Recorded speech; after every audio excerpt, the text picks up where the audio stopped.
Okay, so we're going to briefly go over the blood again, because the video I made last time was a little bit lengthy. So, we start with the blood. You've got the four components, which are plasma, red blood cells, white blood cells, and platelets. I'm going to go over it through what each one of them does. Red blood cells are by far the most numerous. White blood cells, very, very few. Platelets, probably not as many as there are red blood cells, but they're very small. And plasma makes up about 55% of the blood, which we're going to talk about now. As I said, plasma makes up about 55% of the blood. It's mostly water, but it's also got proteins, hormones, glucose, waste. It carries free oxygen, carbon dioxide, all of that in it. It's mostly water, but it carries all the stuff that the blood cells can't carry, and it carries the blood cells in it as well. So plasma, 55% of blood. Red blood cells. What's unique about them, if you remember, is there's no nucleus. So no nucleus, which is unlike any other cell in the body. Every other cell in the body has a nucleus. Red blood cells do not.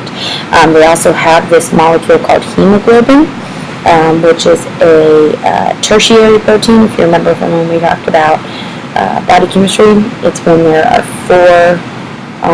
it's a quaternary protein, when there are four tertiary structures put together to form a more complex protein.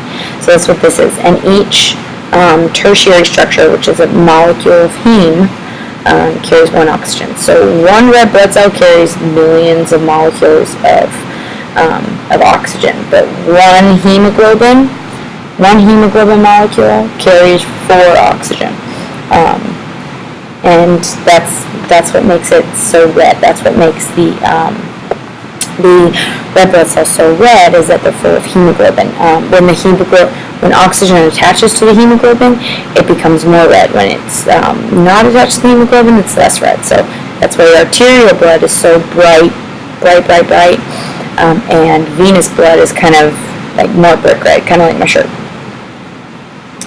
White blood cells, they're far less numerous than red blood cells are. These are the white blood cells right here.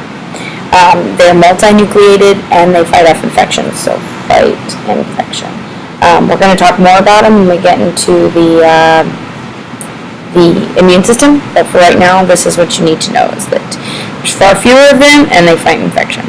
And lastly, platelets. Platelets are little pieces of red blood cell that have been broken apart by the body. The red blood cell can no longer be used. Red blood cells have a lifespan of between 90 and 120 days. Once that 90 to 120 days is over, their body cuts it up into platelets, which are found right here. As you can see, the little dots. What platelets do is they're attracted to the site of a cut. So as you can see in this picture, let's pull this one up. Send you to the back. Hang on. Okay, so what happens with platelets is there will be a broken blood vessel. So right here, the blood vessel, you get cut, or an aneurysm, something happens that that causes bleeding, hemorrhaging. So what these platelets do, so these platelets are right here, is they send a signal for fibrin, which is a protein, and it forms like this net, like this. It'll come to where the platelets are, and it forms this net, which catches the red blood cells and forms a clot. This is different than a clot that's found in like your vein, which is a thrombus, which we'll get to. It's different than that kind of clot, because that kind of clot is usually damage inside of the vessel, not due to cutting the skin. So that's pretty much what a platelet does. It is involved in healing and clotting. And if you remember, clotting is what type of feedback, positive or negative, which we're going to get into the type of feedback it is and learn exactly why it's that type of feedback in another lesson.